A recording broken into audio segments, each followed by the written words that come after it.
Hello, my friends! Welcome to another grammar class. Olá pessoal, tudo bem? Sejam muito bem-vindos a mais uma aula de inglês, uma aula de gramática, em que nós vamos ver hoje o nosso segundo tempo verbal, que é o present continuous. Mas professor, a gente já terminou então de ver tudo sobre o simple present, que é o presente simples? Não. Na verdade, nós praticamente só falamos do verbo to be. E veja quanta coisa a gente já conseguiu fazer, quantas coisas nós já somos capazes de falar apenas com o nosso verbo to be. Mas antes de nós continuarmos lá no simple present, vendo os outros verbos no presente, eu quero começar mostrando para vocês aqui um tempo verbal novo, que é o present continuous. Por que isso? Porque no present continuous nós vamos ter o verbo to be ainda atuando da maneira com que nós já conhecemos. Ele então, para fazer pergunta indo, para antes do sujeito, recebendo o not para fazer a negativa. Então, como nós já estamos familiarizados com o verbo to be, nós vamos primeiro então estudar o present continuous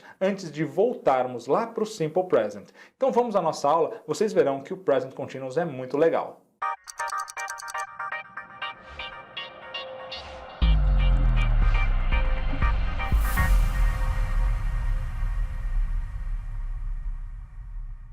Pessoal, eu dividi a nossa aula sobre o present continuous em duas aulas, então primeiro nós vamos ver qual é a estrutura do present continuous. E é bem simples, a estrutura do present continuous contém sempre dois verbos. O primeiro é o nosso velho amigo verbo to be, e depois nós vamos ter um outro verbo que será o verbo principal, e esse verbo virá sempre com a terminação ing, que seria NDO em português. O indo, falando, comendo, tá legal? Então essa é a estrutura do nosso present continuous. Mas mais fácil do que eu explicar tudo isso para vocês é nós vermos aqui um exemplo. Olhem só.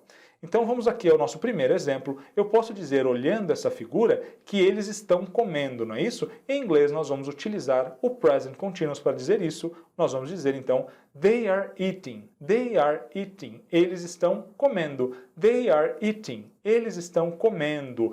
E nós temos exatamente aquela estrutura que eu mostrei para vocês. Olha, nós temos o verbo to be, temos sim. Nós temos o verbo to be conjugado para they, que é o are, não é isso? Então nós temos o verbo to be aqui, e em seguida nós teremos um outro verbo que será o verbo principal, nesse caso o verbo to eat, que é comer, terminado em ing. Por isso que nós temos aqui então o eating, ok? Então nós temos o verbo to be, nesse caso conjugado para they, que é o are, e também o verbo principal, que é o verbo eat, com a terminação ing. Are eating, estão comendo. Bem tranquilo, na próxima aula nós vamos falar bastante sobre os usos do nosso present continuous. Mas vocês já podem ver aqui um primeiro uso muito importante, que é para descrever o que uma pessoa está fazendo naquele momento, algo que está acontecendo no momento em que nós estamos falando. Nesse caso aqui, olhando a figura, nós vimos que eles estão comendo. They are eating, tá legal? Então esse é um dos usos do nosso present continuous. Vamos ver mais um exemplo? Olha só. Olhando aqui na nossa figura, a gente vê que eles estão estudando. Como é que nós vamos dizer isso agora em inglês? Nós vamos utilizar o verbo to be, mais o verbo to study, que é estudar, com a terminação ing. Quer ver como é que vai ficar? Olhem só então. They are studying. They are studying. Eles estão estudando. De novo, nós temos o verbo to be, are, conjugado para they, mais o verbo principal, que é o verbo study, estudar, com a terminação ing. Então vai ficar studying. They are studying. Eles estão estudando. E isso é algo que eles estão fazendo nesse momento, no momento em que nós estamos falando.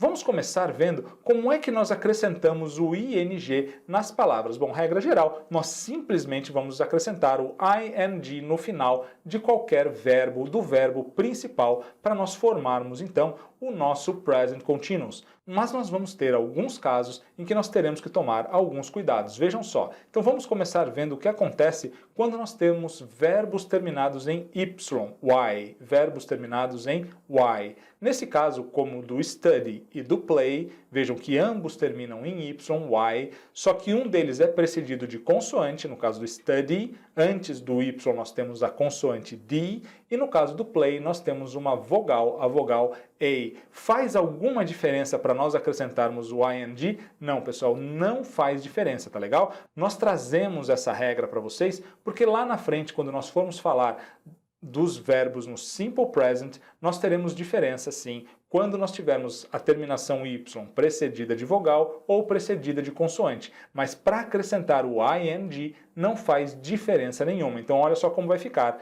No caso do study nós vimos, vejam, nós vamos manter do jeito que estava com o Y e depois nós vamos acrescentar o ing, como nós vimos lá, they are studying, they are studying. A mesma coisa quando nós tivermos uma palavra, um verbo terminado em Y, terminado em Y e precedido de vogal, como no caso do play. Olhando aqui nesse nosso exemplo, nós vamos ter he is playing baseball. He is playing baseball. Ele está jogando beisebol. Tá vendo ali o playing? Então, nós temos a palavra play normalmente com a terminação Y e nós vamos acrescentar o ing. Então, vai ficar assim mesmo, com o Y e depois o ing, sem problema nenhum.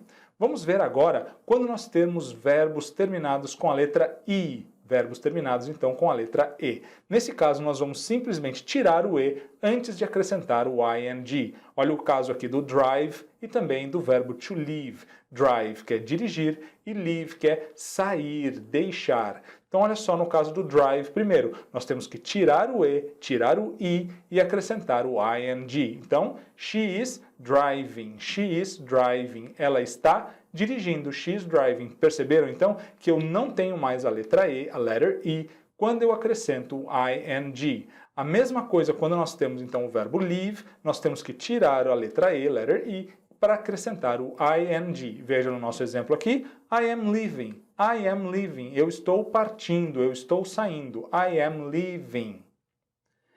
E agora, pessoal, vamos ver um outro caso. Eu trouxe a regra completa para vocês, mas não se preocupem muito, porque é na prática que nós vamos aprender exatamente como acrescentar o ing nesses casos, tá legal? Aqui nós temos verbs ending, que significa verbos terminados, verbos que terminam com consoante, consonant, plus vowel, plus consonant. Então, eles vão terminar em consoante, vogal, consoante. Aquilo que nós chamamos de sanduíche de vogal. Então, lá no finalzinho da palavra, nós vamos ter a palavra terminando numa consoante. Antes dela, nós teremos apenas uma vogal, ok? Apenas uma vogal. E nesse caso, a palavra tem que ser monossílaba, ou então ela tem que ter a sílaba tônica na última sílaba. Isso que nós dizemos em português oxítona, não é isso? Então ela tem que ser uma palavra em que a sílaba tônica tem que ser a última. Por isso eu coloquei aqui stress on the last syllable. Stress on the last syllable. Então o stress, né, a parte mais forte está na última sílaba. Mas fiquem tranquilos com isso. Regra geral, quando nós tivermos então essas palavras terminadas com sanduíche de vogal, nós vamos ter que dobrar a última consoante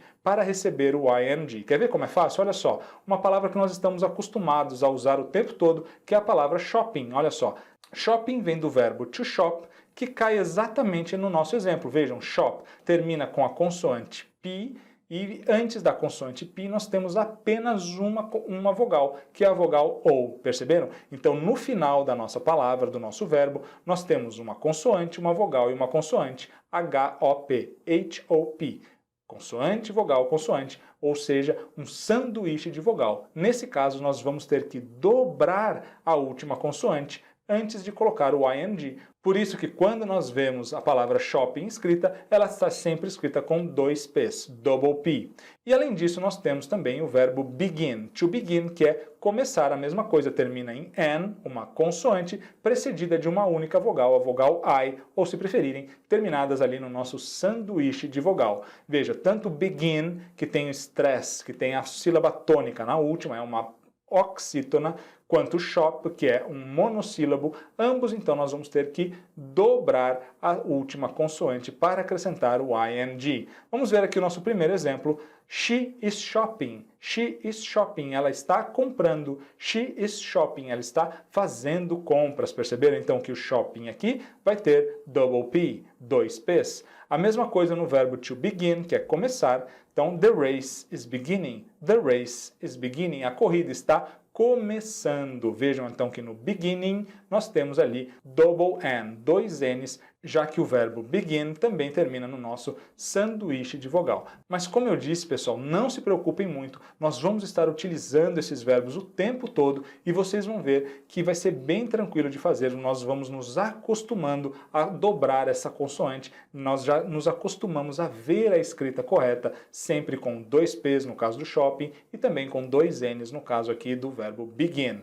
Por último, pessoal, eu quero mostrar para vocês o caso daqueles verbos que terminam em IE, como no caso do verbo to die, que é morrer, e do verbo to lie, lie que é mentir, tá legal? Então, to die, morrer, e lie, que é mentir. Então veja o nosso primeiro exemplo aqui, olhando para a nossa figura, nós estamos vendo he is dying, ele está morrendo, né? Vai cair aqui na lava quente, he is dying, ele está morrendo. O que foi que aconteceu? Para nós acrescentarmos o ing, o ing, nós temos que trocar o ie, nós vamos tirar o ie e vamos colocar um y ali, tá vendo? Olha só então que die, a gente tira o ie, colocamos um y e aí sim nós acrescentamos o ing. Por isso ficou então he is dying. A mesma coisa no caso do lie. A gente pode dizer aqui they are lying. Eles estão mentindo. They are lying. Vejam que nós tiramos o ie e substituímos por um y, por um y, antes de acrescentar o ing.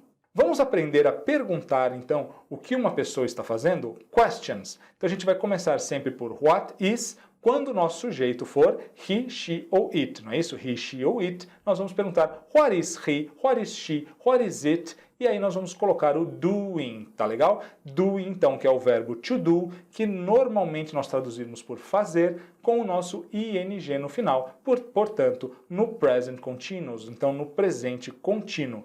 What is he doing? O que ele está fazendo? What is she doing? O que ela está fazendo? What is it doing? Então, o que ele ou ela está fazendo, desde que seja um animal, um objeto, um lugar, tá legal? What is it doing? E se nós tivermos como sujeito o we, you ou they, nós vamos começar a nossa pergunta com what are? What are we, you or they? What are we, you or they doing? What are we doing? O que nós estamos fazendo? What are you doing? O que você ou vocês estão fazendo? What are they doing? O que eles ou elas estão fazendo, tá legal? Então, assim que nós perguntamos. Vamos praticar um pouquinho? Então, olhem aqui, olha, look at the pictures and answer the questions. Olhem para as imagens, as figuras e respondam as questões and answer the questions. Então, veja aqui na nossa imagem que ele está trabalhando, não é isso? What is he doing? What is he doing? O que ele está fazendo? What is he doing? He is working. He is working. Então, o verbo to work é trabalhar e ele está trabalhando. He is working.